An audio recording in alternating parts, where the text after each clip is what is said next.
In the spring of 1965, thousands of miles above Earth, astronaut James McDivitt saw something strange, something that would stay with him for the rest of his life. Floating outside his spacecraft window was a white, tube-shaped object. It had what looked like a pole sticking out from one end. He grabbed his camera. He took photographs. He reported it to ground control. When he returned to Earth, NASA told reporters they could not ask him about it. The photos disappeared. To this day, no one can explain what McDivitt saw in the emptiness of space. And he was not alone. When we think about good witnesses to strange events, astronauts are some of the best. These are people picked from thousands who apply. They have college degrees in science and engineering. They spend years training. They learn to identify every piece of equipment they might see in space, every satellite, every possible danger. They are taught to stay calm under stress. They report what they see with care and detail. Unlike regular people who might mistake the planet Venus for a spaceship, astronauts know exactly what space junk looks like. They understand how objects move in orbit. They can tell the difference between rocket parts, ice crystals, and real mysteries. But even with all this training, many astronauts have reported seeing things they cannot explain. Some of these sightings were caught on film, others were picked up by radar. A few were seen by multiple crew members at the same time. The government has dismissed these reports. They have hidden the evidence. Sometimes they just refuse to talk about it. What makes these cases special is not just the quality of the witnesses. It is the patterns that show up again and again. The objects appear during important mission moments. They move in ways that break the laws of physics as we know them. They vanish without a trace. And when astronauts try to talk about what they saw, they often face pressure to stay quiet. The story starts in the earliest days of human spaceflight. America was desperate to prove it was better than the Soviet Union. The Cold War was at its worst. Every space mission carried huge political weight. Any hint that unknown craft were flying in Earth's orbit could have caused panic. It might have been seen as proof that the Soviets were ahead.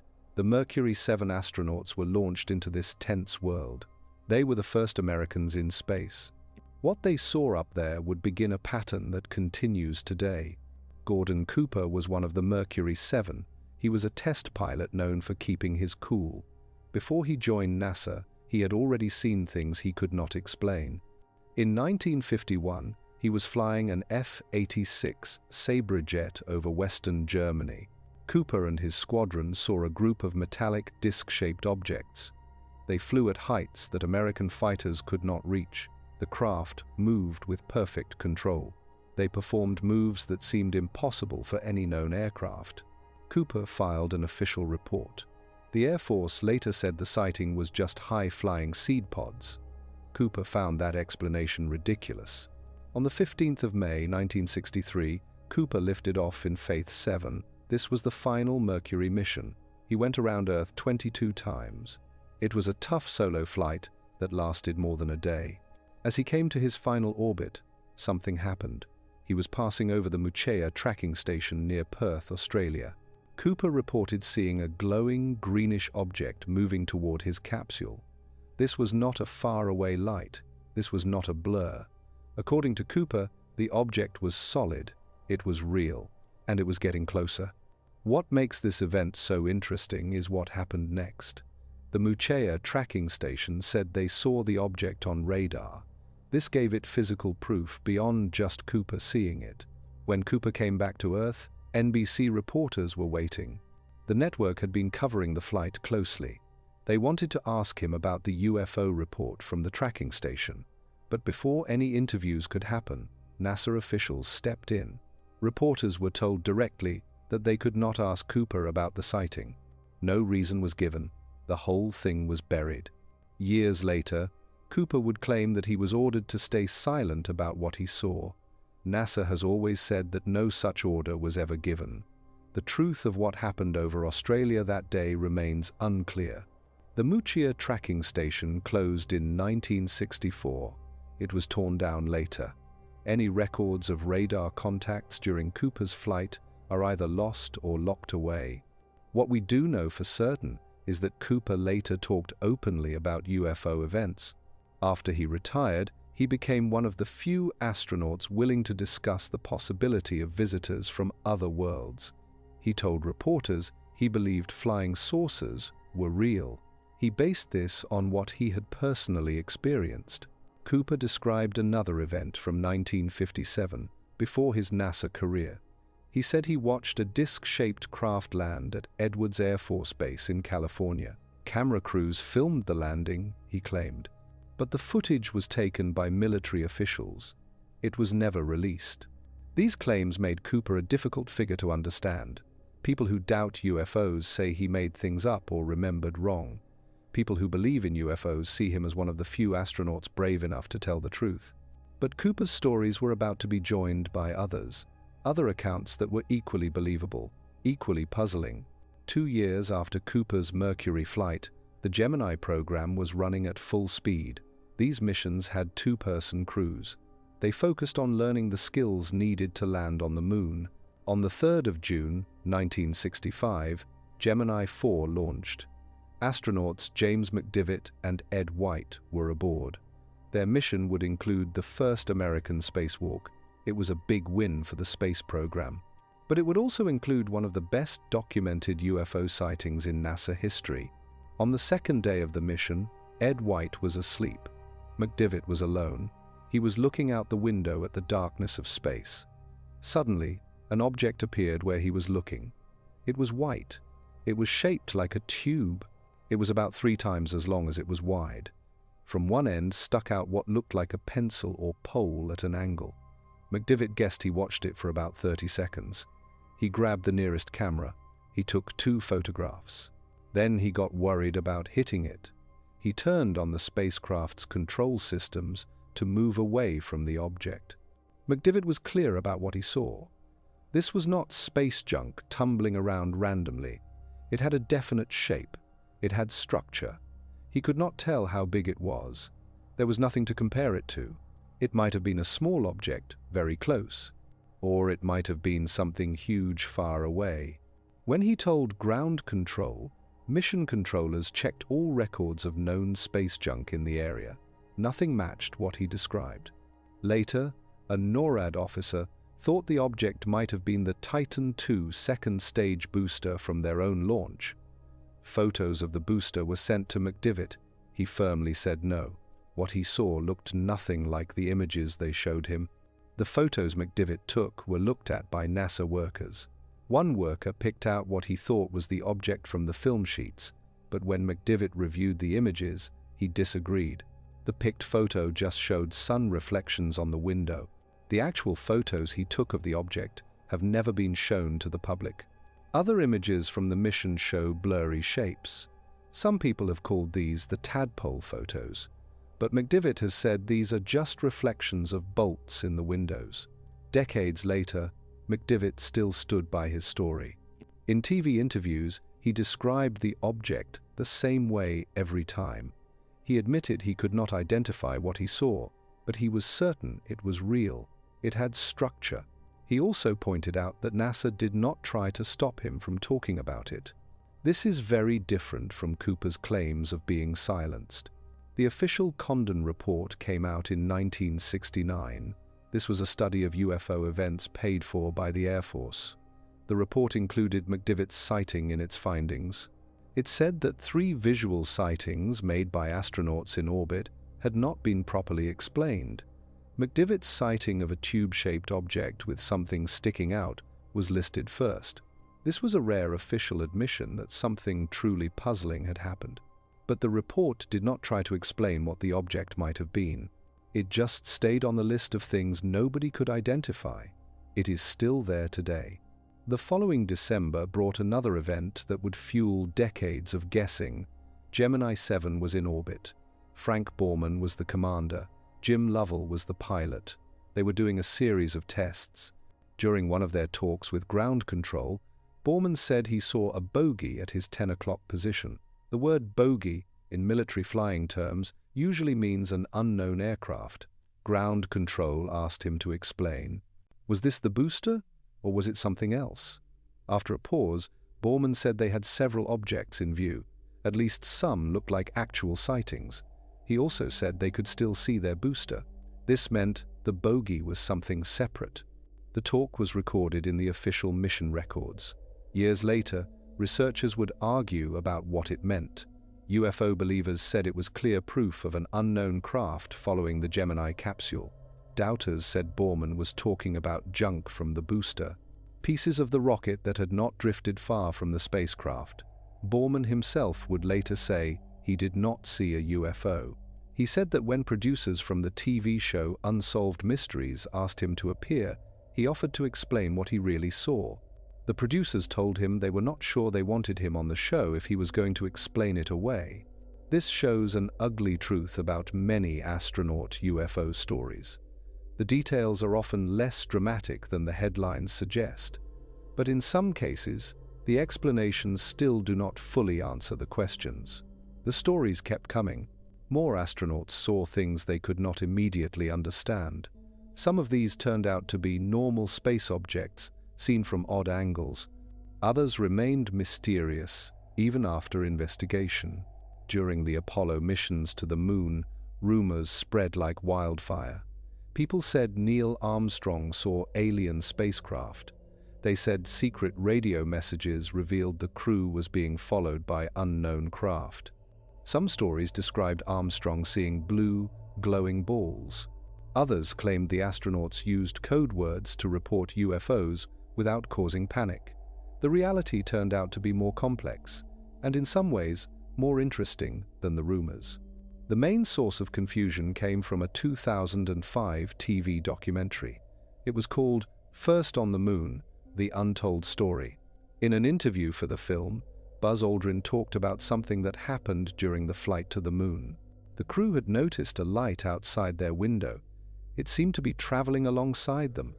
Aldrin remembered that the object looked different depending on how they watched it. Through a telescope, it showed a series of circles. When they focused it sharply, it looked somewhat L-shaped. The crew did not tell Houston right away, Aldrin explained. They did not want to cause alarm.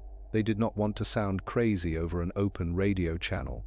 The documentary showed this story with scary music. They showed blurry footage from a different Apollo mission. They suggested that the object Aldrin saw was never identified. The segment became huge among UFO researchers. Aldrin got flooded with questions. People accused him of hiding proof of alien contact. But there was a big problem with how the documentary told the story. They had cut out Aldrin's explanation. During the original interview, Aldrin had described what they thought they saw. When the Apollo spacecraft left Earth orbit, it separated from the third stage rocket. It then did a move to pull out the lunar module from its protective cover. This process left 4 panels floating in space near the spacecraft. Aldrin explained that the crew decided they were probably seeing sunlight bouncing off one of these panels. The distance and angle made it hard to tell which panel it was. The way the light shifted as the panel tumbled could explain why it looked different. When the crew came back to Earth, they described exactly what they had seen during their meeting with officials. The matter was considered closed. Years later, Aldrin took part in a Reddit Ask Me Anything session. He talked about the story again. He wrote that, while the object was not identified at first, they understood what it was. He said firmly that it was not an alien spacecraft. He said he was frustrated that UFO fans were angry with him. They wanted him to support their beliefs when the event had a perfectly normal explanation. But even with Aldrin saying this over and over, the story keeps going. Part of this is because a science fiction writer named Otto Binder spread a lie. He claimed that Armstrong had seen UFOs during Apollo 11. That fake story mixed with Aldrin's real sighting. It created a confused story that still goes around online today. What often gets lost in these arguments is that astronauts do see unexplained things in space. The question is whether those things are truly strange or just misunderstood normal events. Even Aldrin admitted that the panels were not identified at the moment they saw them. The crew had to think through the possibilities before reaching an answer. In the high-stress world of a moon mission, With so many moving parts and separated pieces, telling known objects from real mysteries was not always easy. The pressure was enormous. Every decision mattered. Every observation had to be weighed carefully. In that environment, even trained observers could be uncertain about what they were seeing. The International Space Station brought its own set of odd sightings. In 2005, astronaut Leroy Parker was doing a spacewalk outside the station.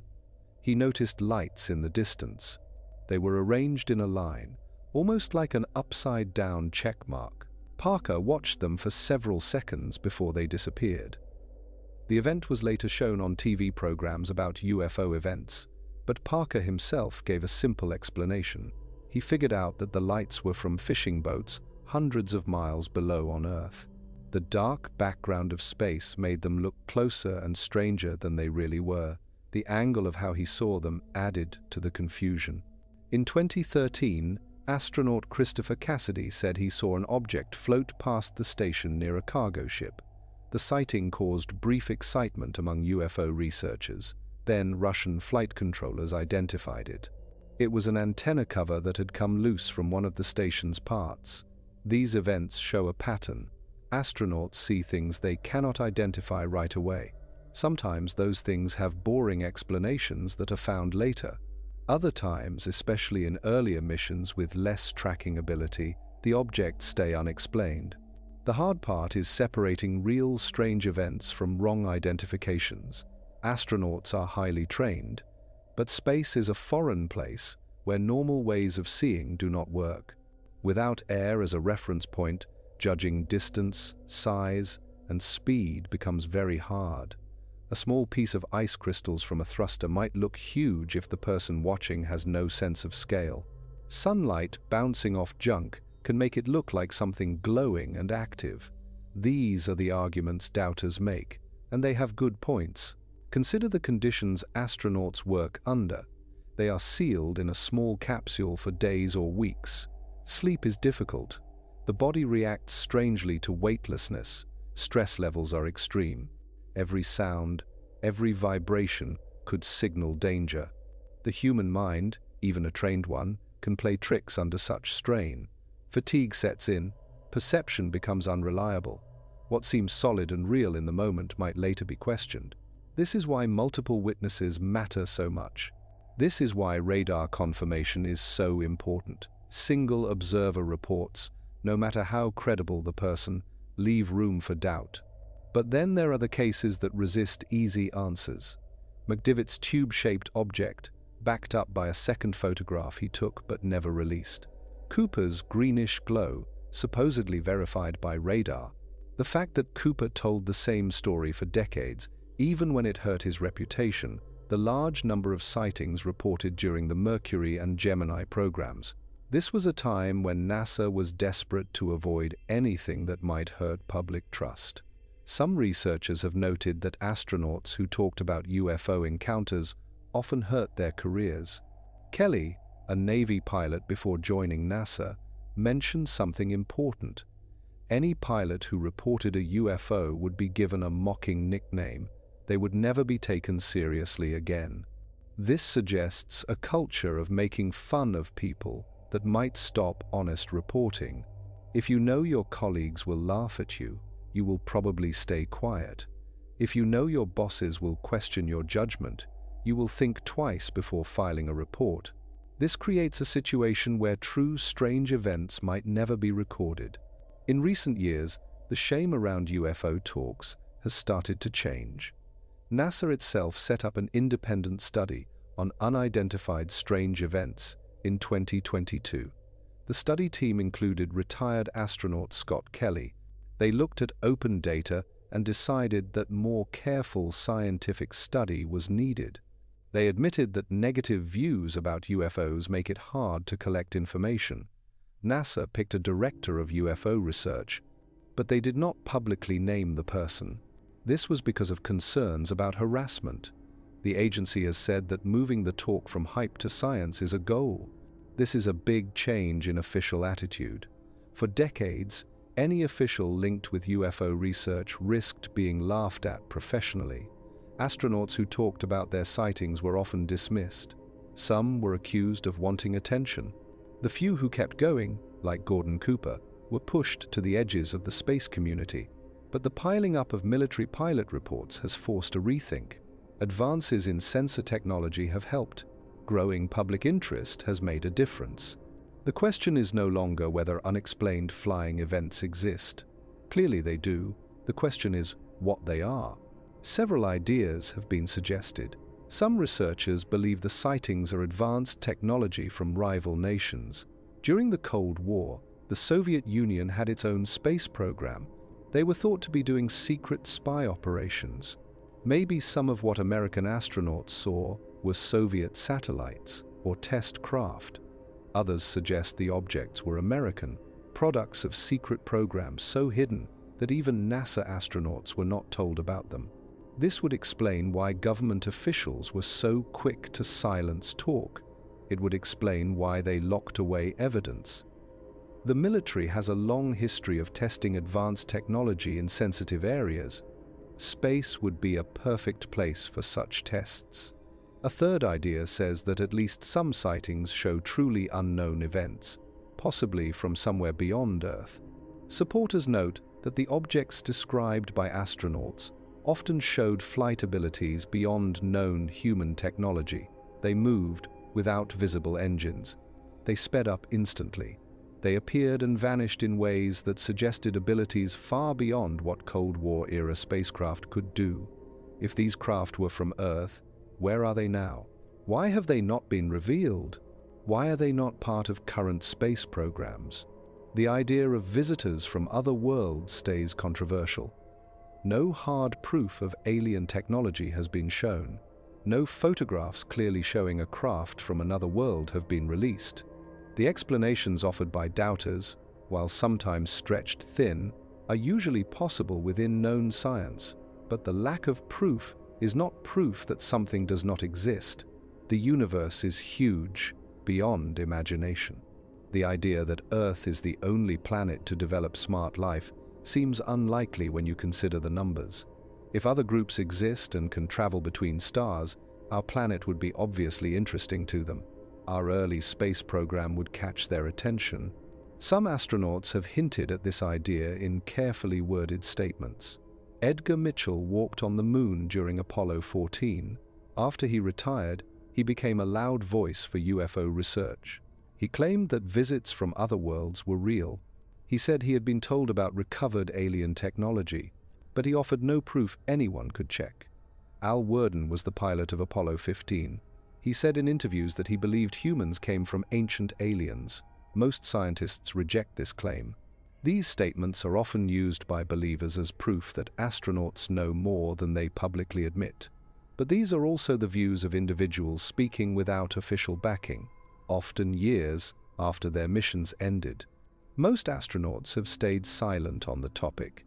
This silence might mean they have no experiences worth reporting, or it might mean the professional risks of appearing gullible are too high. When Jim McDivitt appeared on the Brady Bunch in 1974 to talk about his UFO sighting as part of a comedy episode, it showed something. Even confirmed encounters had become material for entertainment rather than serious study. The cultural context matters. During the 1960s and 1970s, UFOs were linked with fringe believers, with conspiracy theorists, with tabloid hype. No serious scientist or military professional wanted to be connected with that world. Today, the conversation has changed. The Pentagon has admitted that military pilots regularly encounter objects that cannot be explained. Released videos show craft doing moves that seem to break the rules of flight. Congress has held hearings on unidentified flying events. This shift has created space for astronauts and other believable witnesses to talk about their experiences without automatic dismissal. But many questions stay unanswered. What happened to the photographs McDivitt took? Why were the radar records from Cooper's mission never released? If these events had boring explanations, why the secrecy? NASA has said that no proof of spacecraft from other worlds has ever been recovered from any mission. Robert Allnut worked for NASA as assistant administrator. He wrote in 1970 that after 15 years of manned spaceflight, astronauts had not brought back a single piece of evidence for UFOs. This statement is technically true. No physical samples have been recovered. No clear photographs exist in the public record. But the lack of physical proof does not fully address the witness stories. It does not address how officials responded to those stories. The pattern of silencing, hiding, and dismissing astronaut reports suggests something more complex than simple debunking. If officials truly believed all sightings were wrong identifications, why stop reporters from asking questions? Why take away film? Why keep decades-long secrecy around events that supposedly have simple explanations? These actions suggest that at least some cases were considered sensitive. The reasons might relate to national security. They might relate to secret technology. Or they might relate to something else entirely. The truth remains unclear. What we are left with is a group of stories from highly believable witnesses. They describe objects they could not identify. Some of these sightings were probably wrong identifications. The harsh world of space makes things confusing. The stress of missions adds to the problem. Not knowing how orbital mechanics work can easily cause confusion. Ice crystals, booster parts, and distant satellites might look strange to even trained watchers under certain conditions. But can all the sightings be explained this way? McDivitt was firm for decades that what he saw had structure. It was unlike any junk. Cooper kept saying until he died that he saw craft of unknown origin. These were not men who lived in fantasy worlds. They were not prone to lying. They were engineers and test pilots. People picked specifically because they were rational and good at watching things carefully. Their training made them experts at observation. Their careers depended on accurate reporting, yet they saw things that defied explanation. Perhaps the most important lesson from these cases is that observation is hard. Seeing something does not mean understanding it. In the vastness of space, surrounded by technology that humans barely understand, being certain becomes hard. Astronauts are trained to report what they see accurately, but understanding those observations requires context that is not always available. A light in the distance might be a satellite. It might be space junk. It might be something else entirely. Without multiple measurements, without many sensors, without time to study and analyze, firm conclusions become impossible. The other lesson is that pressure from institutions shapes what we know. If astronauts fear being laughed at or career damage, they will not report unusual sightings. If evidence is hidden or destroyed, patterns cannot be recognized. The wall of secrecy that surrounded early astronaut reports may have stopped a fuller understanding. It may have prevented us from knowing what was happening in Earth orbit during the space race. Only now, decades later, are some of these stories coming out. Documents are being released. Participants are getting old enough to speak more freely, but memory fades with time. Details become uncertain. The best evidence may have been lost years ago. As space exploration grows, these questions will only become more important. Private companies are launching missions. Space tourism is becoming real. More people will spend time beyond Earth. What will they see? Will reports keep coming in of objects that cannot be explained? Or will better tracking and sensor technology show that all such sightings have boring causes? The answer may decide not just our understanding of UFO events, it may decide our place in the universe itself. For now, we are left with the voices of those who were there. James McDivitt, taking pictures of something white and tube-shaped as it passed his capsule. Gordon Cooper, watching a greenish glow approach while radar screens picked up an object in the darkness. Buzz Aldrin, watching an L-shaped reflection that probably was just a panel, but stayed unidentified long enough to spark decades of guessing. These men traveled where few have gone. They saw what few have seen. In their stories, contradictory and complicated as they are, might lie a truth we have yet to fully understand. The skies above Earth are crowded now. Satellites everywhere, space stations, debris tracked and catalogued, every object known, every path calculated. But in the 1960s, when humanity first went beyond our atmosphere, the void was mostly unknown. What moved through that darkness? What watched as we took our first careful steps into space? The astronauts who were there have offered their answers, uncertain and disputed as they are. The rest of us can only wonder whether those answers are complete, or whether something was seen in the depths of space that we are only beginning to understand. The records remain incomplete. The photographs stay hidden. The radar data is locked away or lost. Official explanations often feel rushed and incomplete. Witness testimony is dismissed or ignored, yet the sightings continue. New astronauts report new encounters. The pattern persists across decades and missions. Something is happening in Earth orbit that we do not fully understand. Whether it represents foreign technology, secret programs, or visitors from beyond our world, the truth remains just out of reach. What is certain is that highly trained observers have seen things that challenged their understanding. They reported these events despite professional risks.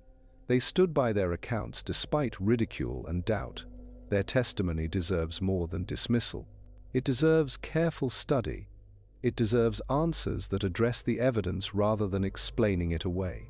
Until that happens, until the full records are released and examined without bias, these cases will remain what they have always been: mysteries hanging in the darkness of space, questions without answers, sightings without explanation. If you found this exploration of one of space exploration's most lasting mysteries interesting, please like this video. Subscribe for more stories that challenge how we see reality. Share your thoughts in the comments. Do you believe the astronauts saw something truly unexplained? Or were these just wrong identifications made worse by the stress of early spaceflight? The conversation continues. Your view matters.